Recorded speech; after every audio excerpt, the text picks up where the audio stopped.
Sai qual è il tuo problema, Kirk? Quale? Sei un uomucciolo. Un uomucciolo. Un uomo cucciolo. Le ragazze vogliono portarti a spasso, coccolarti, darti da mangiare, ma nessuna ragazza si fa l'uomucciolo. Guarda là. Sì. Grazie. Kirk, Deve telefonare, è pericoloso per l'aereo. lei è un medico degli aerei? No? Chiuda quella cazzo così. Chiede a me di uscire. Sei agitato? Sì. Io adoro Kirk, ma non arriva al 5. Mettici anche che Molly è un 10 tondo e Molly chiederà un ordine di restrizione.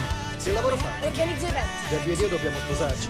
Quanto mi scuciresti tu per il matrimonio? Vedo sui 50.000. Ma vaffanculo, Vaffanculo. quanto? Vaffanculo. Vaffanculo. Di me, nudo, di fronte a lei. Tanto il tuo corpo è a posto, dico bene. Giacchi, ma di che cosa fai?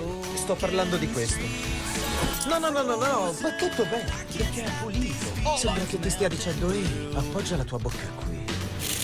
Casalo come se fosse la tua faccia. Sulla mia faccia non ci sono 2 cazzo di testicoli che spuntano.